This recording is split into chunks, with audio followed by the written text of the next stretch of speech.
What is good? What is good? What is good? I am Damo, the political plug. This is the Chop Up Show. Thank y'all for joining me in these tumultuous times with a lot on y'all minds. Now, the first thing I definitely want to point out first, as y'all can see, I'm one deep right now. My dog, Toya G, won't be joining us tonight on the show, but she probably will be in the chat. She definitely makes sure she supports the nigga. But she was like, Plug, I want you to handle this one. So I'm like, okay, cool. I got you. She will be back next week for sure. So y'all make sure y'all say what's up when y'all see her in the chat. But, of course, we wouldn't be the Chop Up if we didn't get it in on this Israel-Hamas conflict. And uniquely how the conversation is taking place. Because I feel like that's the best place. What's up, Miss Ma'am? Y'all make sure y'all say what's up in the chat. As y'all come in, hit the like button. Leave a comment. Let's get us cracking in the algorithm. Let's go. If you ain't subscribed, make sure you subscribe. But this Israel-Hamas conflict. I want to make sure we recognize that we calling it a conflict. This is not war. And we're going to talk about why it's not war in a second. But I want to make sure we talk about how this conversation is taking place. Because in 2023, it's a lot of things that people think is okay in terms of how things operate. And how we should look at things. And if we talking about like this coming into this woke world and woke society, it's definitely certain things that got to be highlighted. Now, shout out to Dina in the chat, KJ in the chat. I got to do what everybody else has done when they've had this conversation of hold on. Let me make sure everything cool.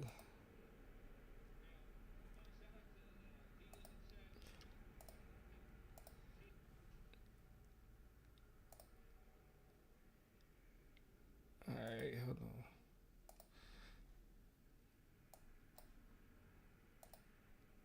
All right, yeah, let's get it. Just making sure the stream was cool. Y'all let me know if it's any issues, if it's any issues with the stream, but it looked like it's straight. But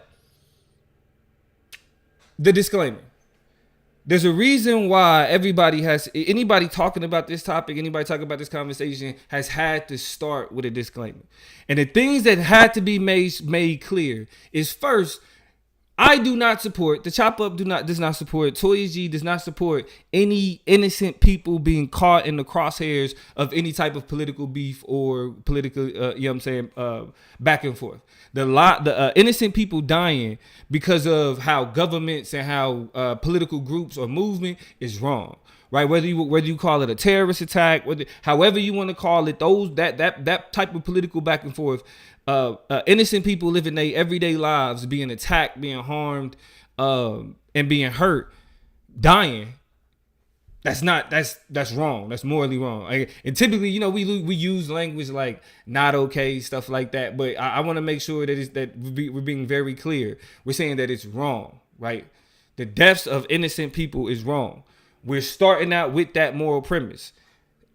Y'all stick with me, right? We starting with the moral premise that the death of innocent people is wrong. Second, we have to be clear. I do not support anti-Semitism. The Chop Up does not support anti-Semitism. Toya G, as a member of the Chop Up, does not support anti-Semitism. And for sure, because the people who are anti-Semitic are also hella anti-black. You are not about to find people who you are not about to find people who are anti-Semitic but still come out and have a large support for black people, right? If people who are anti-Semitic typically don't come out and have a lot to say in support of black people, right? So it's like us being anti-Semitic is counterproductive to our struggle as black people. So again, I'm saying for sure, I like the Chop Up, whatever, we do not support anti-Semitism. These disclaimers are important because as much as we live in a society that really likes to push back against this the concept of woke and calling out racism, and people how much people get tired of calling out racism, claims of anti-Semitism, especially being deployed towards black people, never seems to tire anyone. Nobody calls in, like nobody has anything to say about when black people are called anti-Semitic in whatever scenarios. LeBron has had to deal with it. Other rappers have had to deal with it because of certain images that they display in their music when it relates to Jewish people. But that's never something. But hey, it is what it is. I ain't got no problem with saying it. We do not support anti-Semitism over here. Let's make it clear. However, we do have let's be clear. Somebody calling into question how the Israeli government moves and how it functions is not being anti-Semitic, because we have to recognize that the Israeli government and the head of it is crooked as hell. No question. Just a little bit of research into Benjamin Netanyahu will help you understand how crooked he is. Now, with those disclaimers out the way, let's recognize that we have to be able to have a conversation about our criticisms of the situation that Palestine is in without automatically jumping to you're justifying violence. Without automatically jumping to you're justifying some type of hate. You're justifying a terrorist attack. Why can't you condemn the terrorists? Why can't you condemn the terrorists? I'm going to be honest. Most people that's telling you why can't you condemn the terrorists don't really understand or know how crooked the Israeli government is. They haven't been paying attention to how Benjamin Netanyahu was this close to being kicked out completely, but because of his relationship, when we talk about innocent lives, because that's the first thing that everybody has been jumping to when defending Israel to people who express any type of alliance with Israel, or excuse me, with Palestine. As soon as somebody says, well, the situation in Palestine, oh, you support the death of innocent Israelis? Because of the situation in Palestine, you support the death of innocent Israelis? That's what people are immediately jumping to. But without even getting into the machinations of that, shout out to Sean who just pulled up, shout out to Andrea who just pulled up. But without even getting into the machinations of Hamas and where Hamas is coming from, right? And how the Israeli Defense Force and how the Israeli government, how crooked they've been.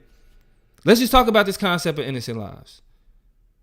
Because at the beginning, if we're all willing to say that innocent lives should be protected, there's no reason that we can justify the loss of innocent lives. Let's be clear. The situation in Palestine, the reason why it's not war is because there's one group that has all the power, and they're trying to take all of the land. There's one group that's monopolizing power and is monopolizing the land. The other group is only trying to maintain. Now, I want to be clear here. When we talk about the situation between Israel and Palestine, you have to separate the Israeli government from Hamas. You have to separate the Israeli people from the Israeli government and the Palestinian people from Hamas. That's not being done. There's no effort. We are quick to assume that because somebody is in support of Palestine, immediately, it's a terrorist attack, though. Condemn Hamas. It's a terrorist attack. Being in defense of the Palestinian people and the deaths of Palestinian people, this really is independent of how somebody feels about Hamas and the actions of Hamas. You can condemn the actions of Hamas and still support the Palestinian people. Because what we don't recognize is that when we have this conversation about innocent lives, the deaths of Palestinian people is what's being ignored. There are people who demanding that we recognize the lives of the innocent Israeli, the lives of innocent Israeli people, which there's nothing wrong with demanding that we recognize the loss of innocent lives.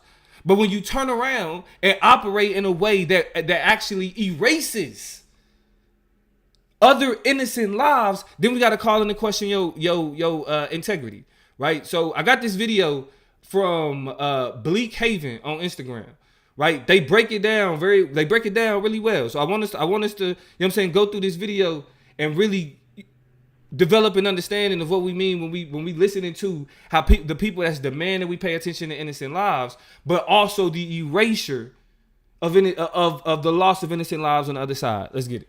See another motherfucker talking about how they hate seeing innocent people die and pray for this and pray for... Shut the fuck up.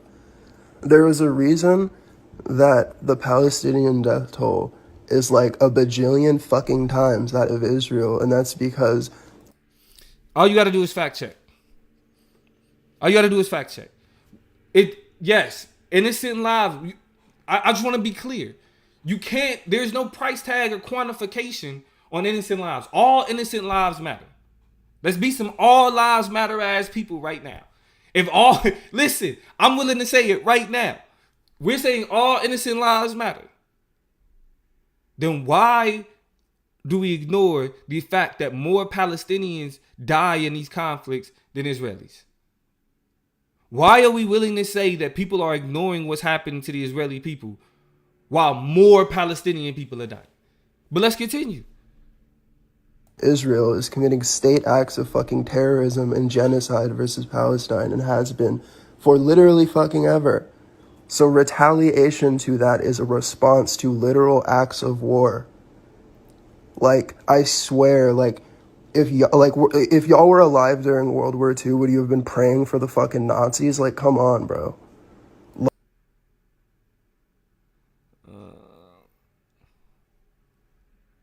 Okay, hold on. Yeah, we was having some technical difficulties. Let me run it back real quick.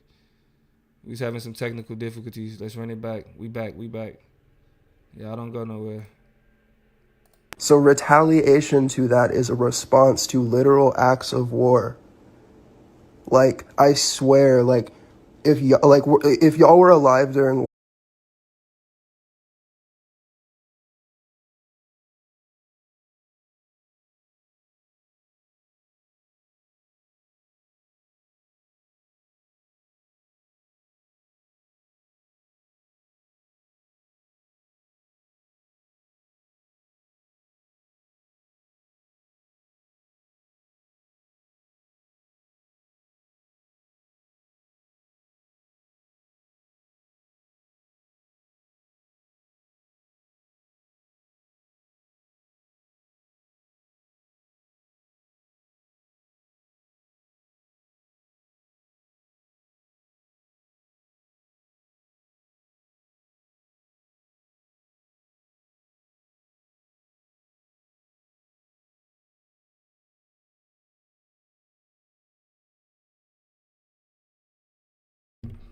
Thank you, Miss Ma'am.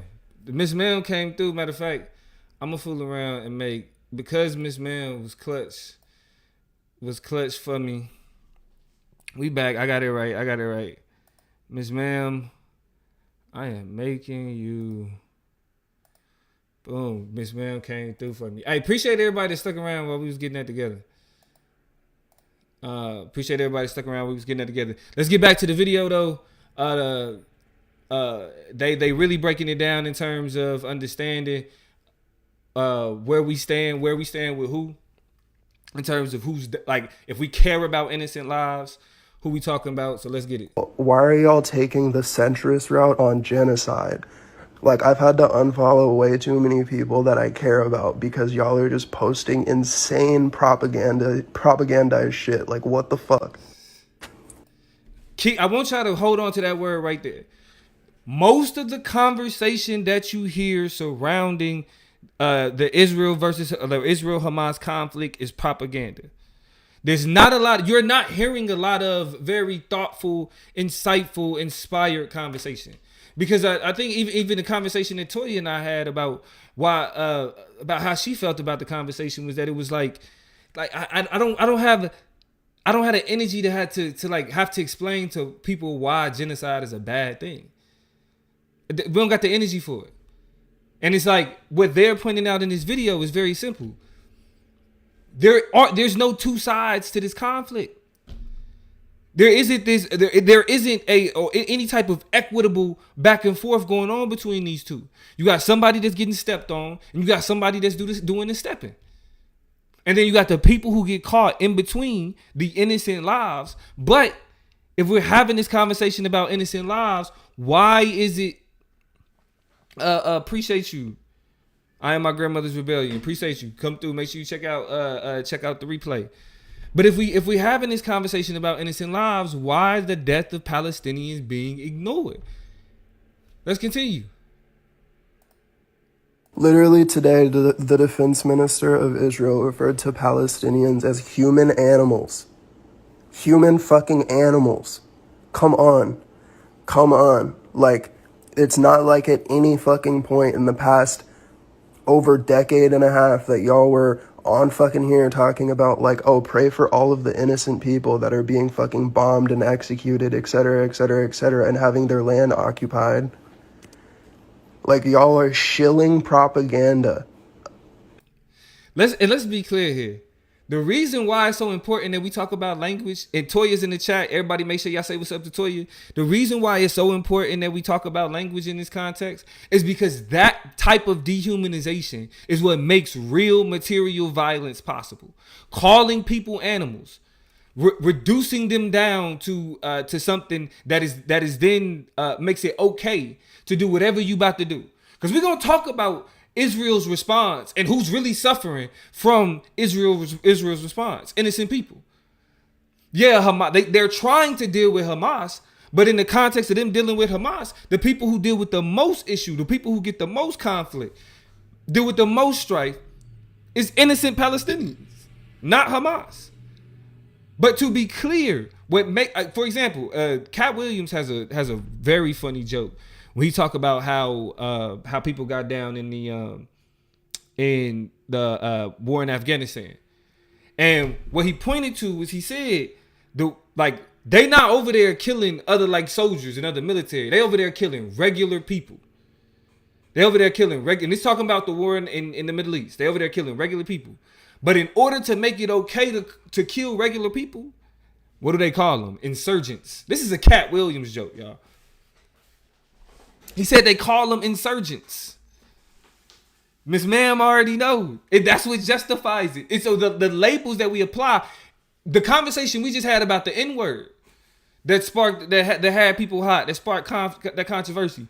The argument of saying that they call us niggers, hard R niggers, is what justified them making it okay for us to be in slavery. So that language is important. That language is key. So even when we're saying like the terrorists, right? They're attacking the terrorists. We have to go after. Toy said, "I ain't got one insurgent friend." Y'all know what it is. So it's like we have to go after these terrorists. They end up going after regular people.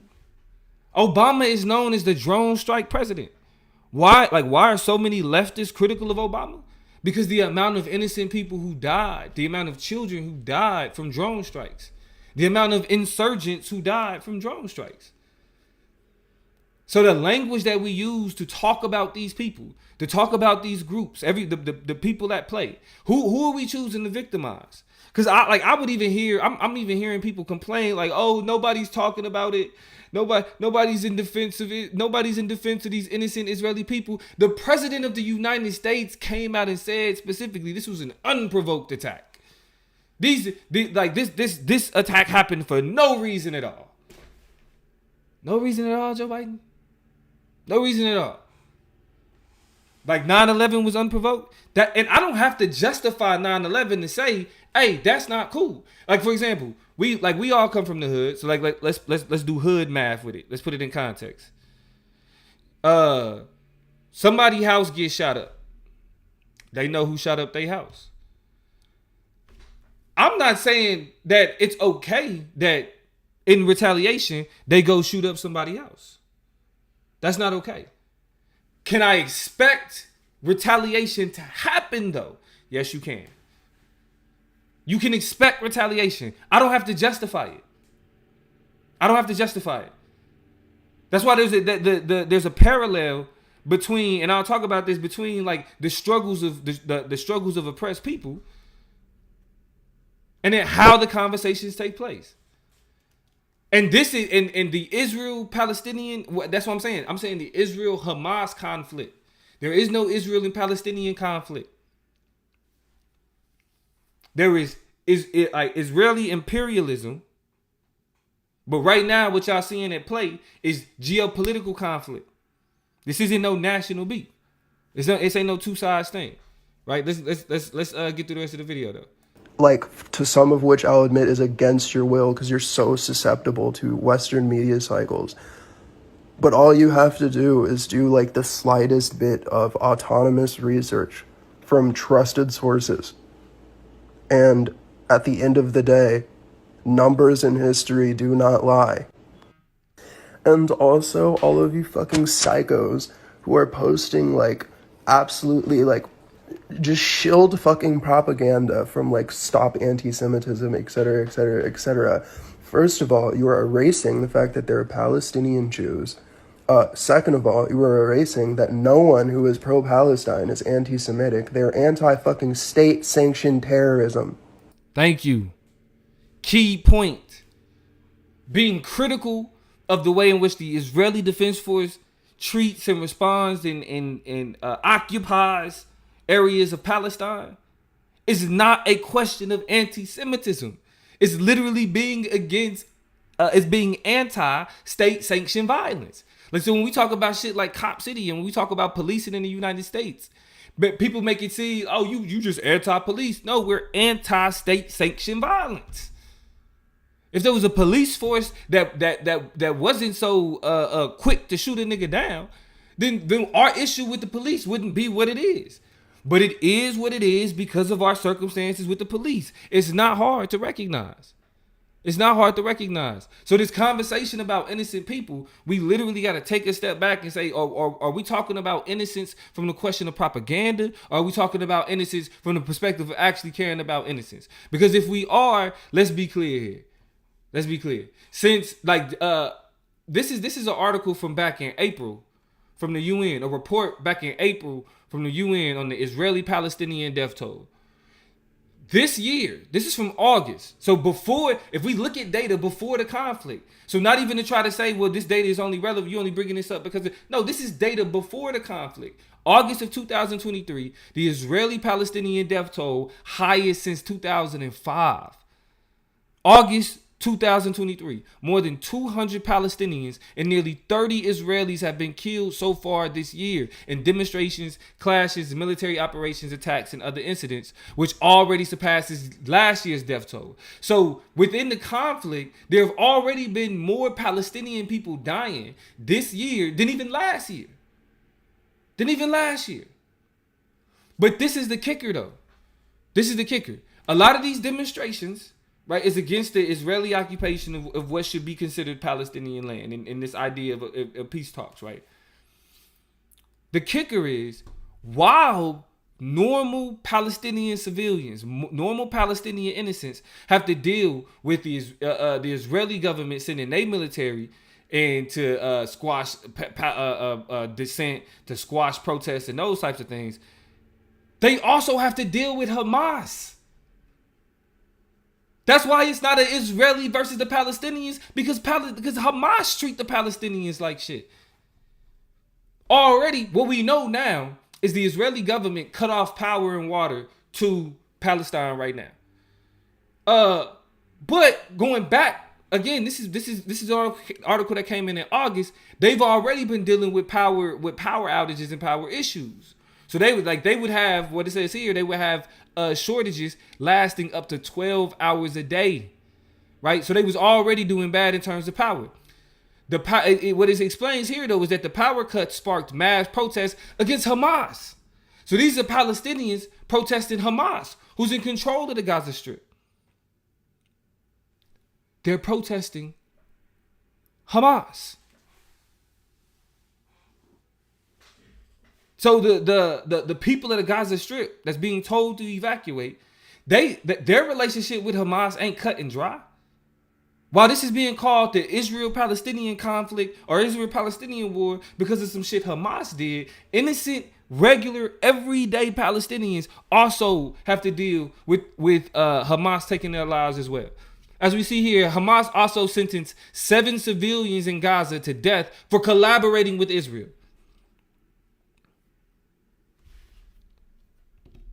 People who are accused of collaborating with Israel, like on the Gaza Strip, get executed.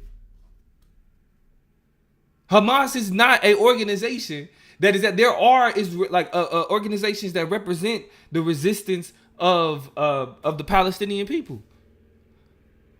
Hamas is not one of them.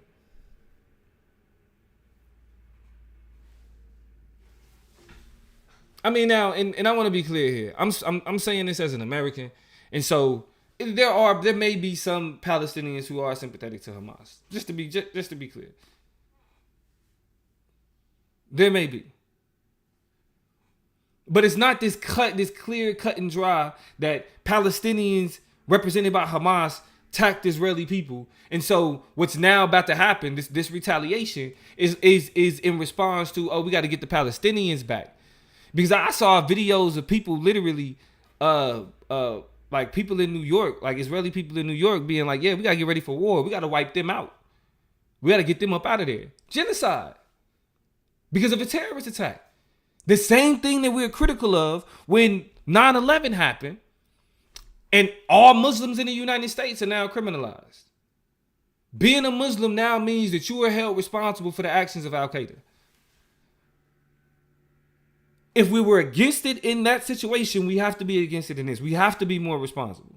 If we're learning our lessons from how the world moves, because I mean, even I remember Jamie Foxx made jokes about getting on the plane and seeing, Middle Eastern people and being like, oh my God, what's gonna happen? Right? And even though like these are funny jokes, this adds to a criminalization of brown people based in the fears of white supremacists, of white nationalists.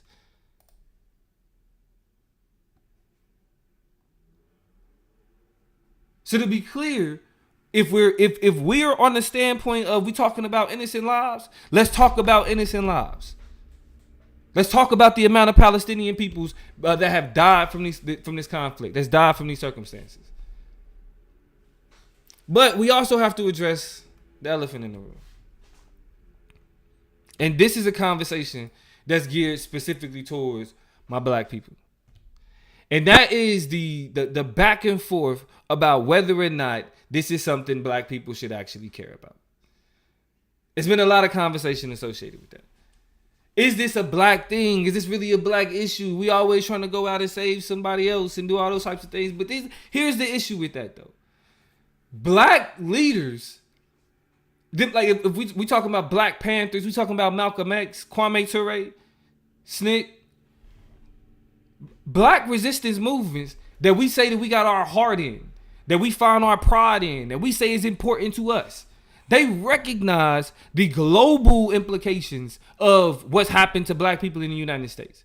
Because even though we are a unique people and we became a unique people because of the circumstances that we endured, what we have to recognize is that the type of imperialism that we're seeing take place in the Middle East with Israel and Palestine is the same thing that justified the colonization of Africa and the colonization of the United States and the genocide of indigenous people. These powers manifest themselves in different ways, but it's not. It ain't went nowhere. It ain't went nowhere. It's still the same power. And what black leaders recognized back then is that if we, as black people, are going to have any real shot, any real chance of actually undermining and pushing back and challenging these imperialist powers, the people who suffer under those imperialist powers got to come together. We got to have some type of recognition and unity of what they're experiencing, what we experiencing. And so we have to recognize the history of the black history, black American history, black American leaders who made sure to recognize and reach out and create and connect themselves with other people on specifically Palestinians, right? So let's take a look at, I got some tweets that I want y'all to look at, but then also want to talk about the response to it. So this sister here was like, it's Gwendolyn Wallace on Twitter. She said there are infinite reasons why the black freedom struggle and Palestinian freedom struggle are directly linked. And I wanted to share some of them because I think many black people, and then she said especially black Usians, That confused me. Are more quiet about Palestine than we ought to be. So while it's a lot of people that's out there like we need to be quiet, this sister is specifically in contention with that. She challenging that. She pointed out how the U.S. gives over $4 billion to Israel every year and is removing resources from poor black communities to fund the U.S. war machine. Me and Toya got into it about this when we was talking about whether or not people care about Ukraine. Me and Toya had a very riveted back and forth about this. What it came down to is black people. Y'all saying we shouldn't care about what's happening in Palestine, but let's say Toya right, and you one of those black people that's mad about the money that's being sent to Ukraine. Do you not care about the money being sent to Israel? $4 billion every year. $4 billion every year. And I got a video. I got another video that I'm gonna show that we gonna look at. That's gonna look at how politicians like Joe Biden back in the day felt about that. She said even tear gas used on Palestinians was the same tear gas used on protesters in 2020. The same tear gas used in Ferguson was the same tear gas used on protesters, Palestinian protesters. She also points out the long history of black Palestinian solidarity. Angela Davis, Malcolm X, Nelson Mandela, Muhammad Ali, and more expressed their support for Palestinian people. SNCC ran a 1967 newsletter about colonialism in Palestine and linked black Palestinian activism. If you think that she's lying, just do a little bit of research. There's a picture of Huey P. Newton in Palestine, right, showing his support. And we all know who Huey P. Newton is, right? One of the founders of the Black Panthers. Stop playing. She also pointed out how she also remembered that during the protests of 2020, Palestinians sent messages of solidarity. So this black Usians is, I don't know, that's weird. Held protests of their own for us and told us how to neutralize tear gas and fight against common police tactics. So Palestinians ain't looking at it like, oh, what's happening to black people in America is just happening to them. They're literally showing and reaching out and saying, look, we're doing things that we want to show solidarity by saying this is how you deal with the tear gas. This is how you deal with the cops when they do this with the riot gear, when they move like this, because they suffer under those same circumstances. So they're like the Palestinian people have reached out as an oppressed people to recognize another oppressed people, and the only way we able to do this is because we live in a like this type of digital society. And we look at the fact that they able to reach out and give us tips and hints on how to deal with oppressors, that we still not under those circumstances of oppression, right? Make sure y'all hitting that like button. If y'all in here, join the conversation with me, man. Toya didn't left me by myself, so I don't want to be in here talking to myself. Y'all make sure y'all say what's up in the chat. So she making some good points though. Like she making some valid points. But even after the points that she made, she ended with these quotes here. Quote from Angela Davis: "Black solidarity with Palestine allows us to understand the nature of contemporary racism more deeply." Of course, Angela Davis, Black Panther. Nelson Mandela: "We know too well that our freedom is incomplete without the freedom of Palestinians." Now, you know what I'm saying? So it's like, all right, black people and black leaders, historical black leaders, have recognized that like people who suffer under imperialism also should support other people who suffer under imperialism. Oh no! Hey, I tell you, I'm sorry. Toya didn't leave me by myself. I'm trying to play the victim here, but Toya with me in the chat. Right? So shout out to Toya. Shout out to Toya G, my dog. She did not leave me by myself. I said I was gonna take this fight, and I said, Toya, you sit this one out. I got this. To be clear, but I'm trying to get sympathy for y'all so y'all can show up in the chat for your boy. But you got this sister who's outlining all of these unique examples and these specific examples of black leaders attaching themselves to Palestinian conflict and Palestinian resistance. But how do black people respond? The first response to the sister was like, you posting from London, bitch, where you from? What's your lineage? Going right into this type of xenophobia that you only learn from white people in America. What's your lineage? And what this is an example of the FBA, you feel me? What's the FBA, Foundation of Black Americans, ADOS, American Descendants of Slavery. And while I recognize what these groups are doing, there is a flip side of there's a certain type of xenophobia that comes with it. Because if we're flat out saying, like me myself, I see myself, I would call myself a Pan-African. It means that I recognize that the struggle of black people in America, the people that look like me, is connected to the struggle of black people around the world. So I see black people as inherently globalists. Like we look the way that we do because of another continent. That we come from another continent. We look the way that we do because we were exported as product. Now, the Aboriginal folk out there will probably disagree with me, but that's another conversation to be had. But to be clear, we are inherently globalists. We should not be individuals that see ourselves to be tied to a particular landmass, one that our ancestors didn't even originate from. So that type of nationalism that we see, where it's like, okay, because I express support for Palestine, that somehow trades off with who I am and how I stand for black people, is ridiculous. The idea, the desire to say that we need to separate ourselves from the rest of the global majority is ridiculous. We already, the reason why we feel like a minority, period, while most of the world is brown, because we live in this sectioned off white supremacist society that calls us minorities. But globally, it's more people that look like us, that's brown like us.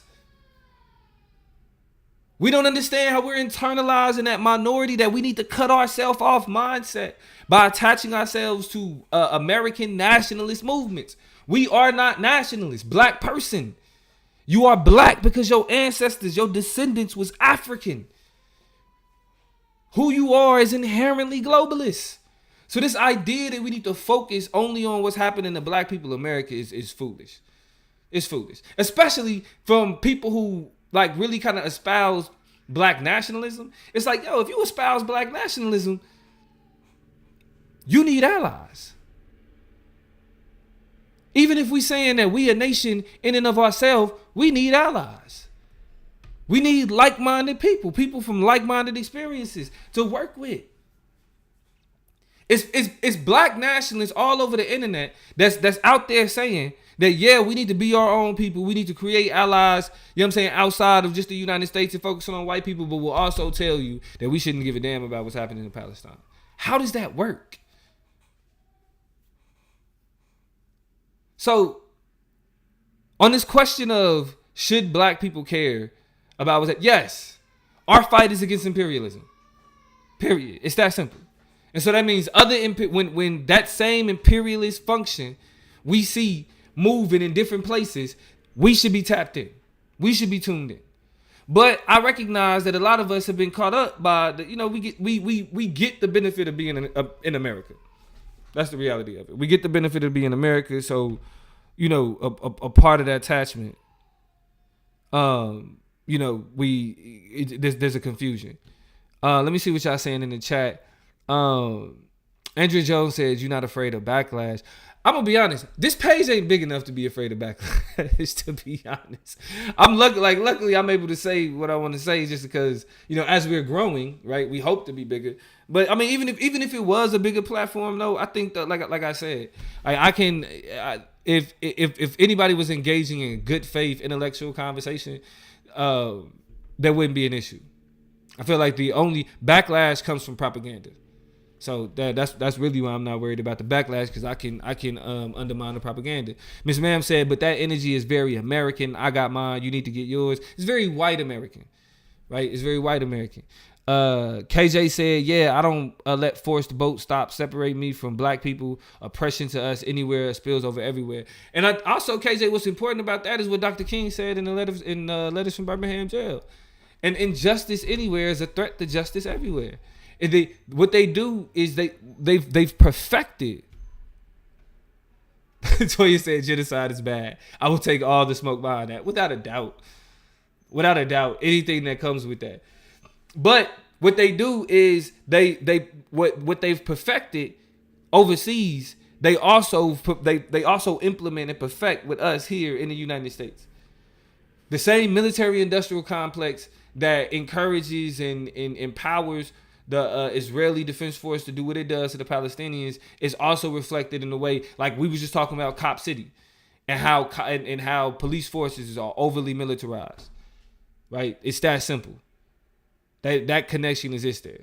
Like and then what KJ said here, you don't beat global empires, Western imperialism on a national level. It don't work like that. And at the same time, I gotta throw some type of capitalist rant in here. It is what it is. But while they trying to tell y'all that yes, nationalism is where it's at. Yeah, be proud to be here, be American. Ain't nothing nationalist about what they do. Like, how many jobs is over here? Like, capitalism is transnational. All the ways that they make money, made in America, don't mean shit.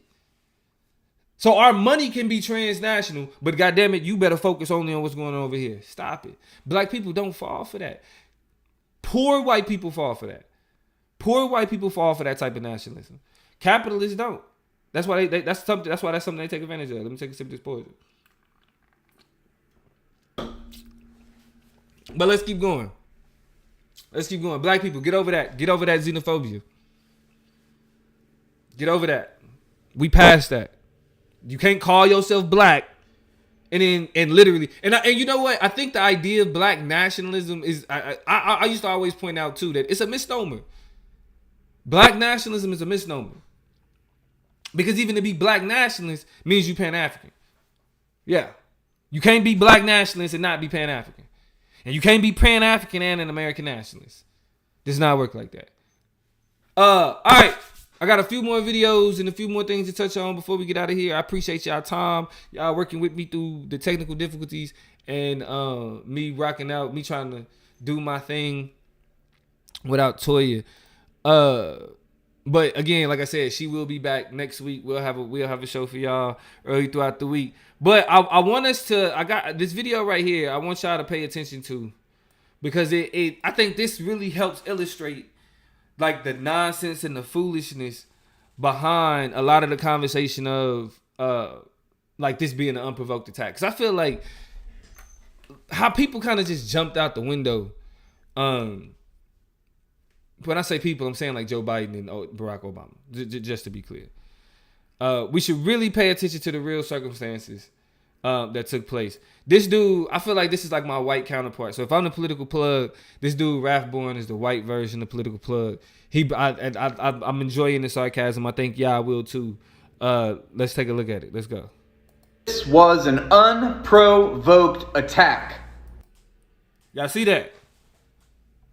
For those, like, just to give y'all a little bit of context, this map is a reflection of 1947, when Jewish people first started to settle in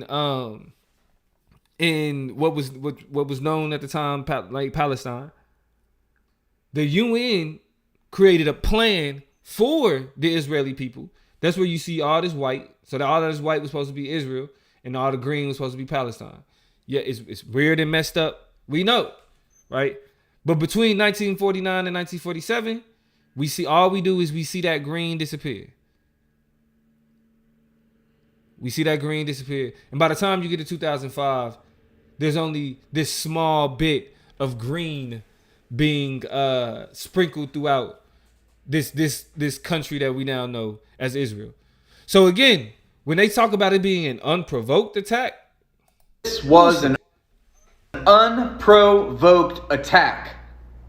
Full stop. We are appalled by these committed by Hamas against the state of Israel. This attack came out of nowhere. It is baffling. I am so shocked. But I want to go through these. I know he being funny, but this is evidence. I want to go through these. So let's go. This attack came out of nowhere. Cops accused of beating Palestinian detainee, branding him with the Star of David. Wild. It is baffling. Israel demands correction from Bernie Sanders. It killed only 532 Palestinian children in the summer of 2014. Wild. I'm so shocked. I cannot believe a colony. Gaza hospital at breaking point after Israeli bombardment. Latest Israeli attack on coastal enclave exacerbates crisis for health sector already in dire condition. But we talking about innocent lives. We talking about innocent lives. Let's go. People living in an open-air prison. Palestinian children tortured, used as shields by Israel. June 20th, 2013. Where's the outrage? Are retaliating against a racist, genocidal apartheid state which has been massacring their women and children for over half a century now. I want to point to where, like, which I've been hearing a lot, is people talk about this being an open air prison, right? The reason why they calling it an open air prison is because the Palestinians don't control the borders. They can't just leave and go when they want to. It's Israel on one end and I think like Egypt on the other. So that's why I want y'all to peep game. All of this propaganda when they say, they send out an order saying if you're on the Gaza Strip, you need to leave. Go where? Go where? Are they being allowed to leave? These are questions that gotta be asked. Because if you don't understand the circumstances, when they say it's an open air prison, it's because they don't control their own ability to either leave the area and go to other places. Also pointing out the fact that when Hamas attacked, the Israeli government turned off the water and the power for all of the area. So all Palestinians are currently without water and power because of the Israeli government. There is no both sides in this, people. There is no both sides. That's why Joe Biden is so adamant, because as the head of an imperialist power, he is in full support of the imperialist efforts that you see in Israel. Let's continue. We pledge our unwavering support to Israel. And you want to know why? Because we need a bulwark against indigenous nationalism in the Middle East. We need to protect our interests. You want to know why we support Israel? I'll tell you why. Because... Now, this is the kicker, people. What Maya Angelou said it best: when they show you who they are the first time, believe them. We got 2023 Joe Biden. 2023 Joe Biden is, has done, he got Ketanji Brown Jackson. He just got the third Supreme Court, or not Supreme Court, excuse me, the third black woman senator to replace Dianne Feinstein. Joe Biden has done all these liberal, progressive things. But when this attack from Hamas happened, everything Raph Bones just said, unprovoked attack, we stand with Israel. Don't let the liberal progressivism fool you. Do not let we love Ketanji Brown Jackson. We glad she there. We love all these things that let me be clear. I'm being facetious when I say love, but we encourage all of these liberal efforts. It's appreciated, I guess. But we remember who you work for. You work for the imperialism. That's why the distinction between leftist and liberal is, where do you stand on questions of capitalism? Where do you stand on questions of imperialism? Colonizer settlerism. Y'all know what it is. That dynamic. Let's hear Joe in his own words. Not recently. What he been saying. Let's get it. At the Middle East, I think it's about time we stop, those of us who support, as most of us do, Israel in this body, for apologizing for our support for Israel. There's no apology to be made. None. It is the best $3 billion investment we make. Be clear. Peep game. Peep game. Listen, y'all. This shit ain't about innocent lives. Settler colonialism. Thank you, Toya. Settler colonialism. Thank you. This is not about innocent lives. Joe Biden's about to tell you why they care about Israel.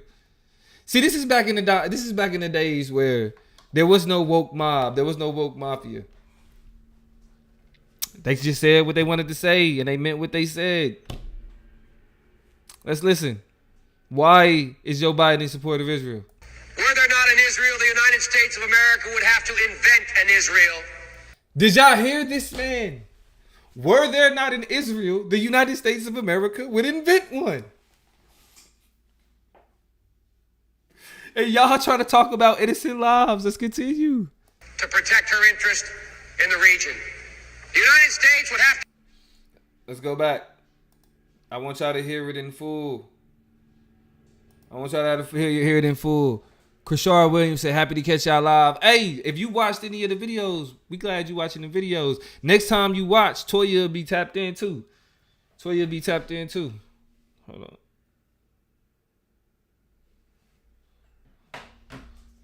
Okay, I got to keep it down a little bit. My baby boy went to sleep. All right, so I'm still be hyped, y'all, but I'm going to bring it down just a little bit. All right. Why is Biden in support of Israel? Let's listen. Israel to protect her interest in the region. To protect her interest in the region. The United States would have to go out and invent an Israel. Did y'all hear that?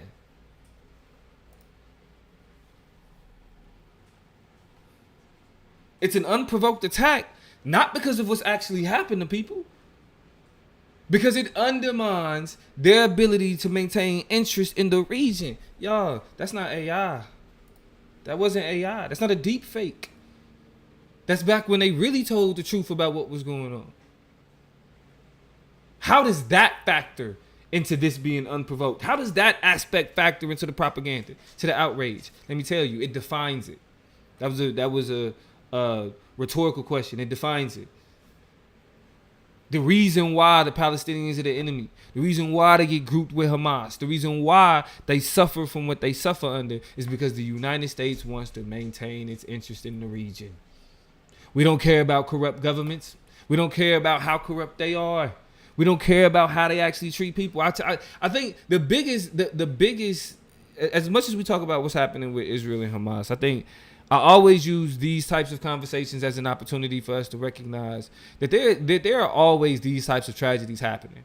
Whether or not you hear about the lives of innocent people lost directly equates to whether or not it impacts the capitalist, imperialist interests of Western powers. We don't hear nothing. If I said the term Uyghurs, nobody would have any idea what I'm talking about.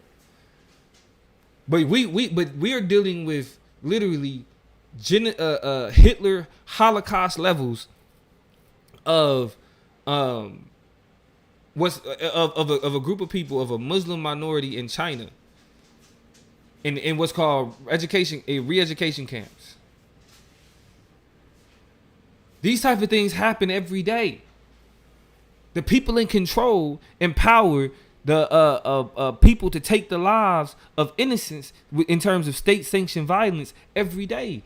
It's only a tragedy when it's happening to a particular group, though. That's the part that we ignore.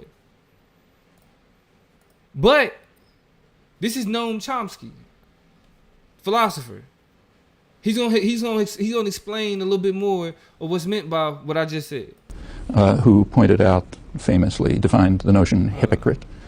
And people say, hey, you're violating human rights. And the Israelis say, there's no equivalency between suicide bombings and protecting our security. And the Palestinians say there's no equivalence between suicide bombings and the occupation. This is the 35th year. Now, to be clear, the question is being asked to know is this distinction between, well, you got suicide bombings, and then you have the Israeli occupation of Palestine. Like, as if there's an equivalency. Let's listen to Noam's response. Noam Chomsky, philosopher, linguist.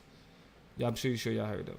Of a harsh, brutal, and vicious occupation, supported unilaterally by the United States, constant terror and atrocities.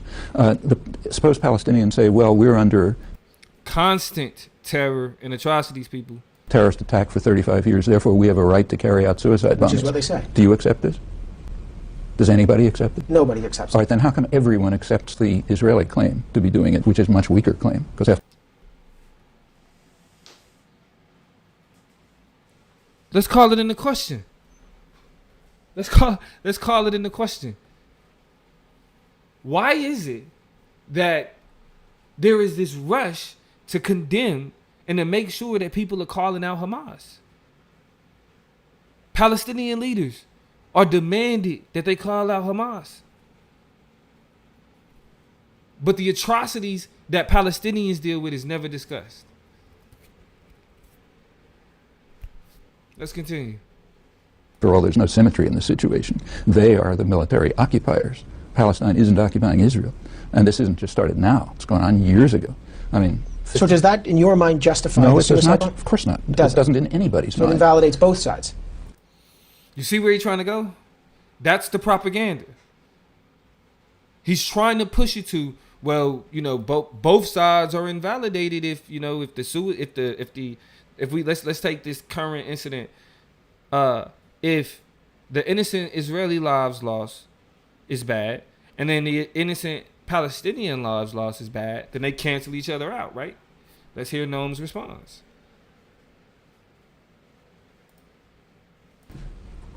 Those who defend suicide bombing, and they're very few, don't have a leg to stand on. Those who defend the Israeli atrocities, including the U.S. government, most intellectual opinion, a good bit of the West generally, yeah, they don't have a leg to stand on either, and they have a much weaker position.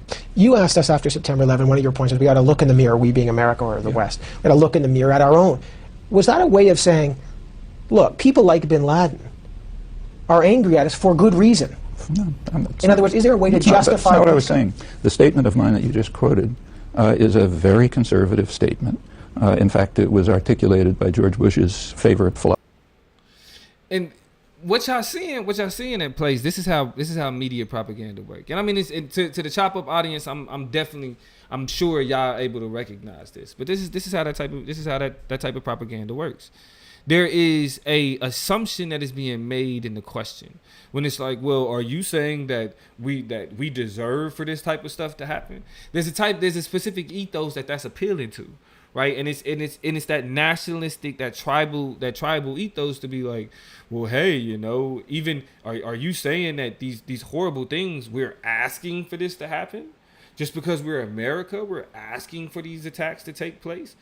And this is the logic, but really the cognitive dissonance that we see in the media propaganda of the imperialist powers. They're able to constantly, you see how this interviewer is ignoring every part of the United States is encouraging and empowering the atrocities that we see in the Israel occupation of Palestine.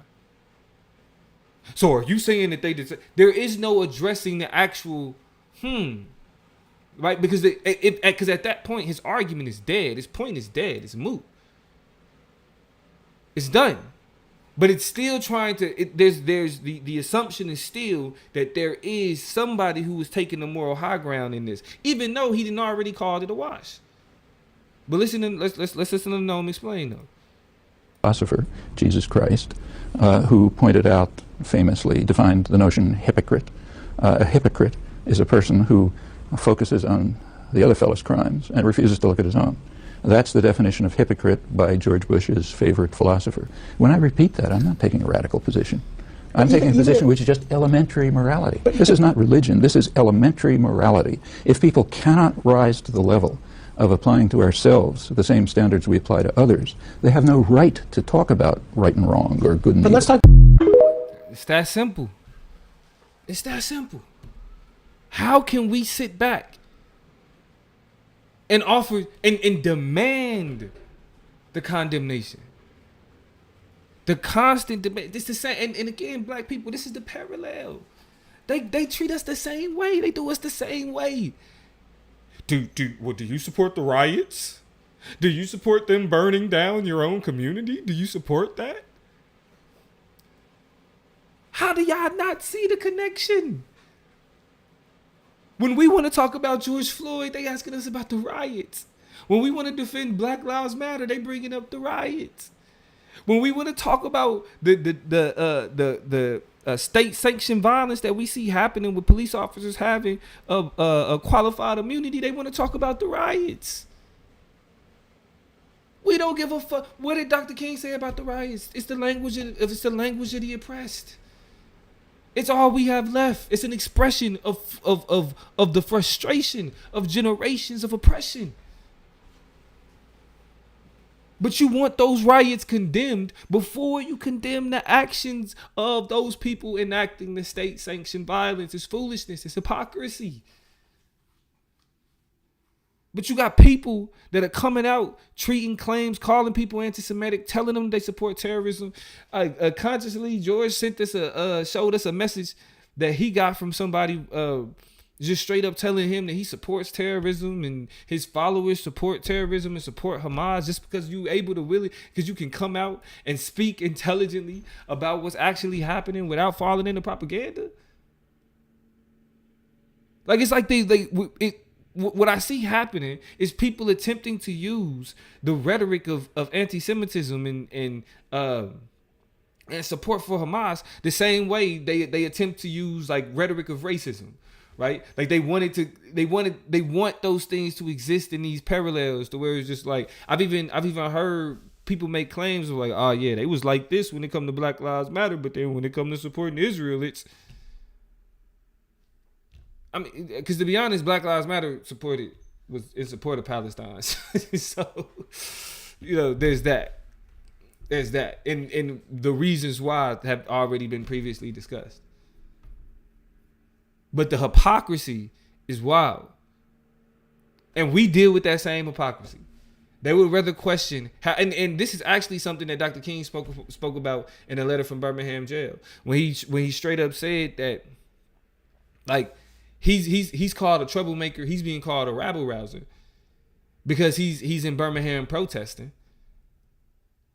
But the what he said in the letter from Birmingham jail, because as much as people like to say that Dr. King didn't like the white liberals, why did he not like white liberals? Because he said that white liberals operate under the assumption that they can set a timeline for another man's freedom. And we see that same, the criticism of Dr. King and white liberals at his time are the same people that are quick to condemn people or are demanding condemnations from Hamas before they could say anything.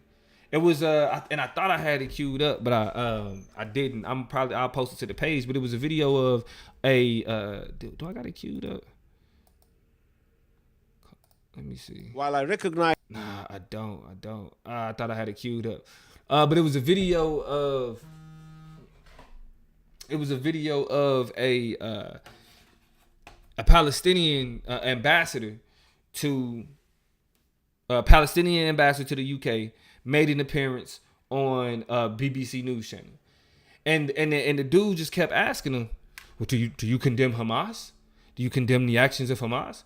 And he's like, "Yo," I mean, he didn't say it like this, but you know, I'm gonna say it how he said it is. He was like, "Yo, when Palestinian people die and y'all call Israeli people up here, y'all don't ask them to condemn themselves. Y'all don't ask them to condemn the Israeli government, to condemn the IDF. What up, Moo? Y'all don't ask them none of that. Why is it that when Israelis die, you can ask us to condemn Hamas, but when Palestinians die, there's no demand for the Israelis to condemn themselves?"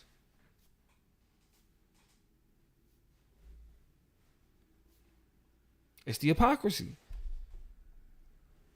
It's the cognitive dissonance that comes with imperialism. When we're able to use language and use propaganda to dehumanize the people in a way, that type of violence doesn't need to be answered for.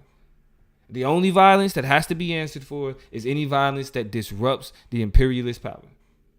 We got a couple more videos. We're going to take a look at it and we're going to get up out of here.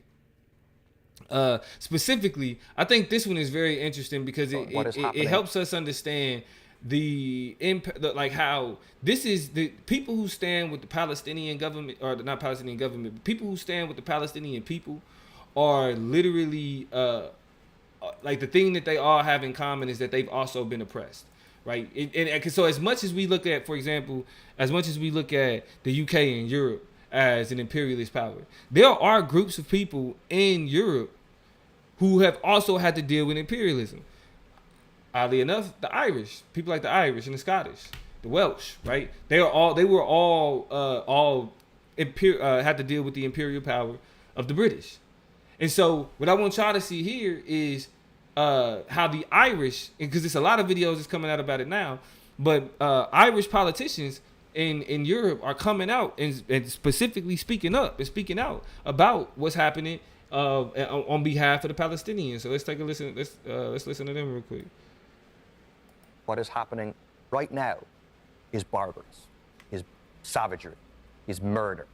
And it's important we don't just use that language for stuff that some Palestinians have done, but that we use it for the US made and donated bombs that are being rained down on the people of Gaza right now, and understand that the cause of what we've seen over the last number of days is the occupation, is an apartheid state that consciously discriminates against Palestinians, is a policy of ethnic cleansing. That's the root cause of this, and the answer is an end to the occupation. It's just important to emphasize that. And with all these perspectives that we've been indulging in today, has anybody heard anything about Jews or Jewish people? No. It's all about the Israeli government and its imperialist efforts. And everybody that has any type of connection and tapped in to any group that has suffered from imperialism is able to recognize that. Now, Floyd Mayweather ain't able to recognize shit like that, right? Floyd ain't able to recognize shit like that.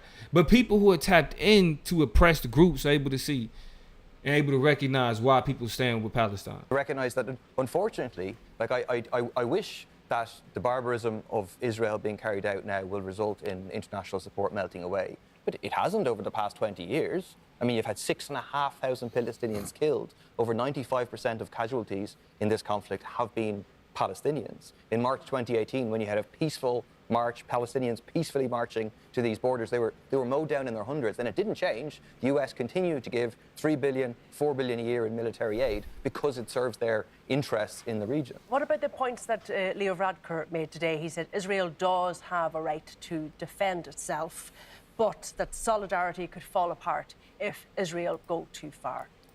That's crazy. And we're going to look at the UN's response to the idea that they have a right to defend themselves.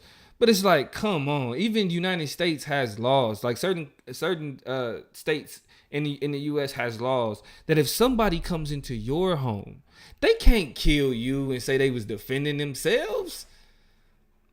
If someone forces their way into your home in the United States, it's no way in hell that they gonna be able to run a defense of saying they was defending themselves from you and win.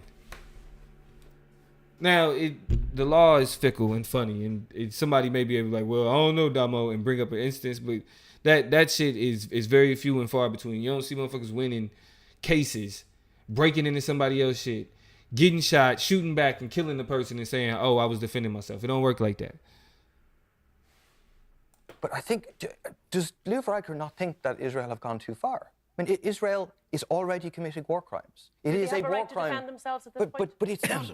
They're not defending yourself by starving the people of Gaza. That's what they've openly declared that they're doing. That is a war crime under the Geneva Convention. I mean, I've been to Gaza. It is so incredibly densely packed, so incredibly poor, so scarred by war. And the consequence of that is when Israel says, oh, anywhere where Hamas is will reduce to ashes, that means all of Gaza. That's 100% what they're saying. And they justify, they say, we're targeting Hamas. They're not targeting Hamas. They're hitting residential buildings. Netanyahu said, you should leave Gaza. People tried to leave the only way they can at the Rafah crossing, and then they bombed the Rafah crossing. And this is kind of why Toya was like, I don't know, man, about having this conversation. Because it's like, how obvious? A lot of this is extremely obvious. As y'all can probably see, y'all here saying like, yeah, Damo he ain't saying nothing wild. Because there's nothing wild and crazy to say outside of it. Like there is no analysis that I can provide that hasn't already been provided and broken down for the last 50 years. For the last 50 years. All I really want to help y'all do is understand how this conversation take place to really equip y'all with the tools to be able to recognize the propaganda. Because that's what we inundated with. People like, what's the name, who jumped out the window, Floyd Mayweather jumping out the window. That's propaganda, bro. Them people, again, like those people receive billions from the United States, but yet you still felt the need to send your plane for them, while the Palestinians are stuck there. They can't leave. As he just explained, the place where they tried to leave through, they bombed that. Andrea asked a very interesting question. Andrea said, "Is this racism?" Andrea said, "Is this racism?" I'm gonna say no. Because I think that racism is a result of imperialism. Racism is a child of imperialism. And what we see in Europe, and what we see in the Middle East is usually, and what we see in Africa specifically, Africa got racism. So let me take Africa out of that. But what we see in Europe and the Middle East isn't as much as racism as it's just like purebred imperialism. Just straight up, everything we do over here is to make sure that we maintain our own interests, to make sure that our company's able to make money, our people able to travel how they want to, all of those types of things. So it's like at its heart, at its core, this is empire at work. And I would also say it's really a proxy conflict, because what a lot of people were arguing is that, or what a lot of analysts and people in military are breaking down, is that Hamas didn't have the capacity or the capabilities to actually able to pierce what's called the Iron Dome, which is the missile defense system that Israel has in place. So the question became, well, how did Hamas get the capacity, the capabilities to be able to undermine such a sophisticated missile defense system? And what people are saying is that it was Iran. Like, Iran equipped Hamas with the capacity and the capability to do so. So what we seeing again is more similar to what we see with Ukraine. Like, these are small proxy conflicts that actually reflect larger, bigger conflicts. So Russia and Ukraine conflict is more about the United States and NATO. And as we saw Joe Biden say very clearly, the purpose of Israel being maintained and established in the United States is to make sure that we have a place where our interests, where we can protect and monitor and ensure our interests in that area. That's why we send them billions of dollars. Joe Biden and the fact that more people ain't playing this, the man said that if Israel didn't exist, we would have to create it. That is the president, y'all. So, again, this is racism is a child of imperialism, but what we're seeing in the Middle East right now is pure imperialism at its finest, at its heart. The last video I'm gonna play before we get up out of here is a video right now. While I to really help Israel's y'all legitimate security concerns, like kind of hammer home the point of the war crimes that we're about to see come out of Israel. Because I think this conversation was more so not necessarily to kind of analyze or to break down what's happened in the past, but help us like really adjust our rhetoric, because it's about to get worse. And it's not about to get worse for the Israeli people. It's about to get worse for the Palestinians, because knowing that we've already had the highest death toll since 2005. After this conflict, it's increased, because the article that I was pointing out was from August. So that means that's already skyrocketed. It's probably like blown that out the water. And so as we keep hearing this conversation and the victimization of Israeli innocent people, I want y'all to leave here with a firm grasp and understanding of what the Palestinian people will have to endure, or that they're enduring, that they're currently enduring right now. I know Hood Therapy came in here and pointed out how they're currently raiding Gaza. They pointed out how they're there was a report that came out that said that they are they're not sending like a full-fledged force, but they're sending individual raids. Who they raiding though, y'all? Because we know that even like Hamas, when they say shit like Hamas being a terrorist organization like Al-Qaeda, when we went after Al-Qaeda, who was again insurgents? Regular people are being raided. But while all of the media, while Joe Biden and everybody else is telling y'all, sitting back like, yes, Israel's victims, and we need to protect them, and we need to make sure they're okay, they're good. This is what the UN is saying about how Israel is responding to the Hamas attack.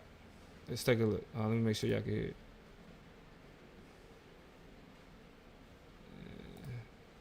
All right, let's get it. I recognize Israel's legitimate security concerns. I also remind Israel that military operations must be conducted in strict accordance with international humanitarian law. Civilians must be respected and protected at all times.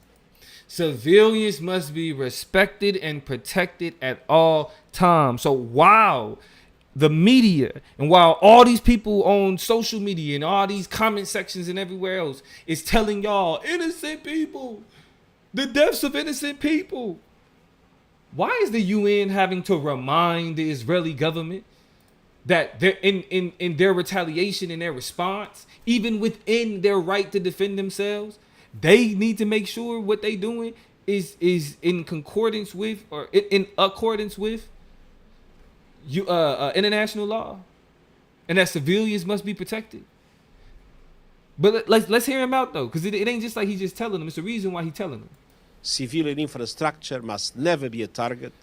Civilian infrastructure must never be a target. But and we already have reports of Israeli missiles striking health facilities inside Gaza, as well as multi-storied residential towers and a mosque. And a mosque. We're already receiving reports that the brunt of the force of the Israeli military is being felt on hospitals, on residential buildings, on religious institutions. Oh no, y'all in the chat, help me understand. Why ain't this headline news? I am for 3 days. We didn't heard about the innocents, the lives of innocents. Why is Israel targeting hospitals? Well, we know why. But I'm specifically asking individuals who have been on all the sociable, who've been calling people out, who's been challenging, who've been telling people, who've been going after. Let me find. What did that lady say to my boy Lee? What she say to him? Because this is the sentiment. I ain't gonna say her name and none of that, but this is the sentiment. Lee got told that it's absolutely despicable denial of right to exist to murdered Israeli and other humans, and excusing an absolutely vile act of violence is beyond heartbreaking. Shame on you and your friends who deny what Hamas is, that you can't manage to advocate for Palestinian life and freedom without dehumanizing Jews. That's how they responding to people saying, "Hey, remember what's happening to the Palestinians."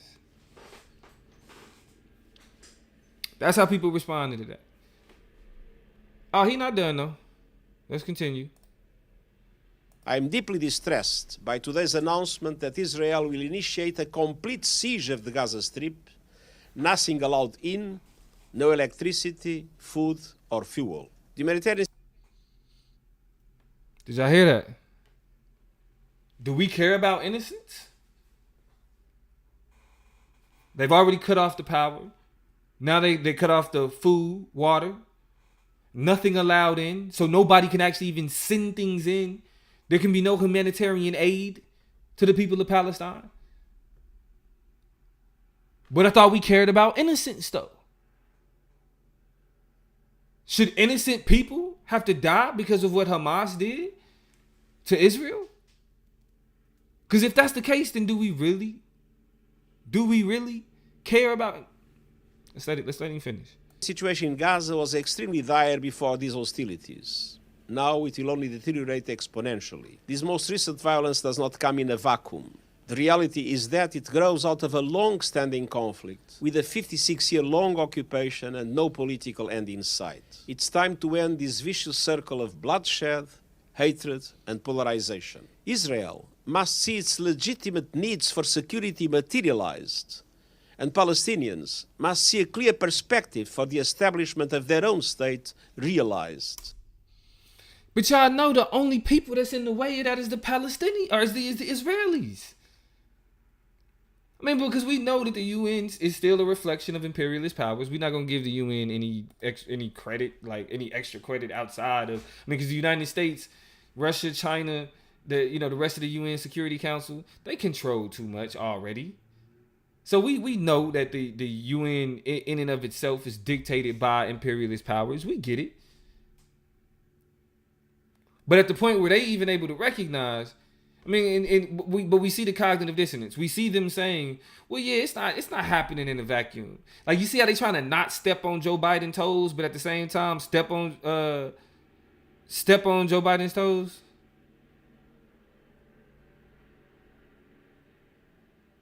Like, when Joe Biden said it was completely unprovoked, you do recognize that when he says it doesn't happen in a vacuum, he's stepping on Joe Biden's toes without stepping on Joe Biden's toes.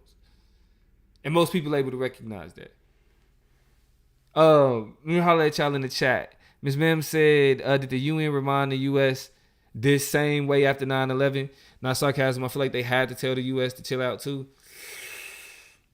I don't think so.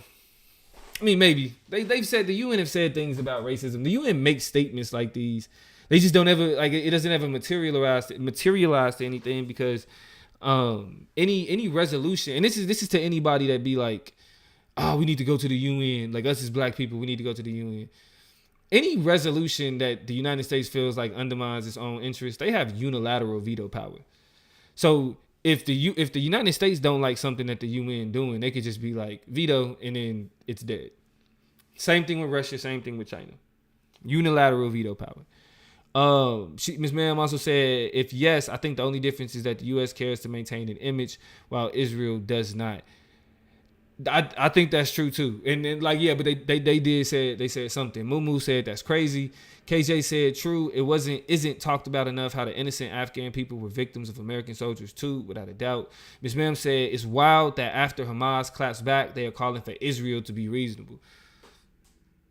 Right? Like, here's the kicker part about it is, like, we see this same situation play out in so many different instances, but yet we still kind of fall ourselves into them same traps. That's why the black people that's just like, we shouldn't talk about this, like, baffle me, or like we need to ignore this, baffle me. And I'll probably do something talking about the trends of black people and their attachment to certain aspects of nationalism. But in closing, we know that the terrorist attack, or what's being called a terrorist attack by Hamas. I'm trying to be responsible with my language as well. We know that these types of situations are typically used as rallying cries, and justifications for violence of brown people. Toya said, when the UN start reminding you of the rules, you know you're doing too much, right? But what's crazy is that they kind of just haphazard, like, yeah, well, I just want to remind y'all, I'm troubled. Like, I mean, even let's talk about that though. I'm troubled by, how, you're cutting off their water and power, and they can't get any fuel, and they can't leave, and all. So to anybody that's, before I go, oh my God, I can't believe I almost missed this. Hold on, y'all. Let me go. It's an hour 32. I've been up here talking y'all ear off. It's one more aspect of this whole thing that was the most troubling. Hold on. Let me see if I can pull it up real quick. Pull up an article about it real quick. Oh, okay.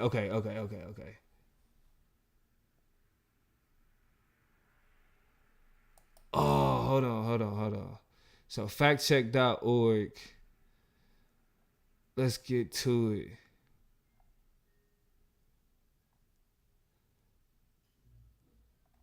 Hold on. Hold on, they fact check. Did they fact check it or nah? Hold on, let me show y'all what I'm looking at. It's like, because I know y'all heard about I know y'all heard about the it was like 40 babies was like beheaded or something like that. And then it turned out that shit was a whole ass lie. Let me see. Written by some claims, at least 260 but there's plenty of evidence. There's a video of the aftermath. Okay, so this is where it say at least 260 people were killed at an outdoor concert, but the video falsely claims that it didn't happen. So somebody tried to say that people weren't killed at a concert, but there is evidence that did take place. Okay, cool. This is the one. The unsupported claim of 40 beheaded babies. The narrator of the video says that no evidence has been provided for the viral claim that 40 babies was beheaded by Hamas. That is true. The Israeli government has posted graphic photos that purportedly show babies who were killed or burned by militant group, but there were no photos showing decapitations. The unsupported claim that dozens of child beheadings came from an Israeli-based news channel. But they found out that all of that was a whole ass lie. Let me get a better article real quick. Because what happens when you able to convince people that they out there beheading babies?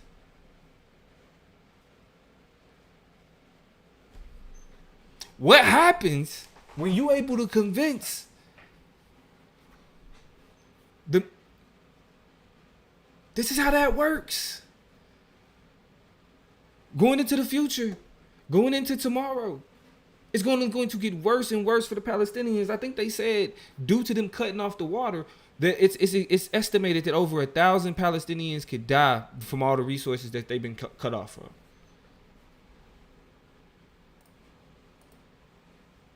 But I want to let me make sure I get this article though, because 40 beheaded babies, whole ass lie. That CNN spread had no problem. Had no problem. Let's go over this article real quick before we get up out of here.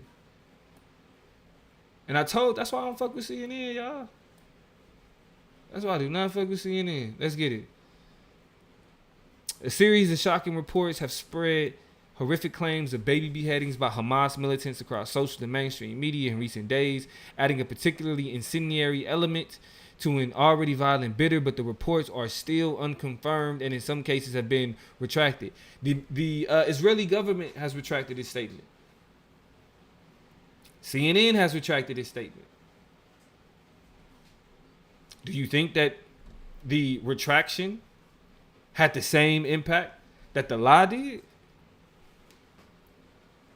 The damage has already been done. If anybody knows how this shit works, Donald Trump, American media, we already know. Once all you got to do is lay the foundation.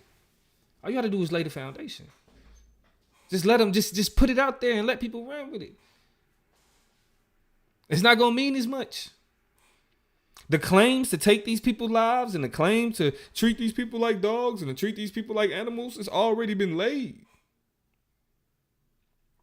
And so I'm gonna be mad at myself if I ain't get out here and talk about this. Because when people were saying that they supported Palestine, oh, they over there killing babies. They over there killing babies, y'all, and y'all talk about y'all support them. It's a lie. Propaganda. Not true. But we know what they did. We know that back in 2013, what did it say?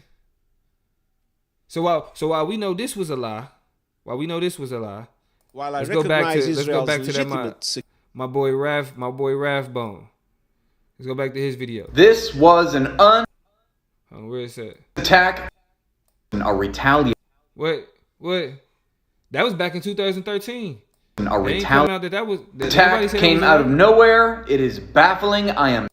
This is the one I was looking for. Israel demands correction from Sanders. It killed only 532 Palestinian children. Only 532 children. But for 2 days, we heard about them beheading 40 babies. And that's a lie.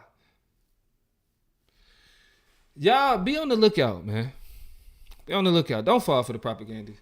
Like, if you rocking with the Chop Up Show, if it's anything we want y'all to take from these conversations, we're not trying to tell y'all how to think. We're not trying to tell y'all who to believe in and tell y'all who to trust. We're trying to give y'all the tools to be able to think for yourself. That's it. Equip y'all with the tools to be able to think for yourself and look at the future and make predictions for your future yourself. Because from the perspective of the chopper, if we need to be worried about any innocent lives over the next week or so, or for the next month, the Palestinians are about to suffer.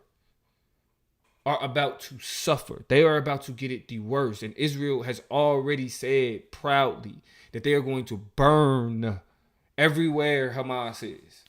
That's the entire Gaza Strip. And they didn't say anything about making sure the civilians are safe.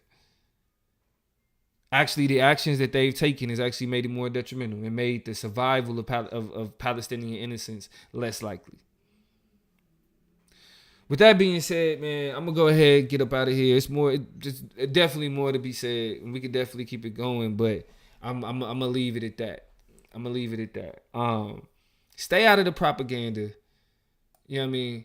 We all need to do our best to make sure that like what we are doing and how we having these conversations and how we engaging in social media literally is not promoting propaganda and empowering imperialist powers. All right. So with that being said, thank y'all for joining me. Toya will be back. Say bye to the people, Toya, in the chat. And so yeah, man. It's difficult conversations. Make sure y'all able to kind of break through the noise, break through the nonsense, and we will be here to give y'all that clear, dope commentary. I will see y'all next time. It's the Chopper.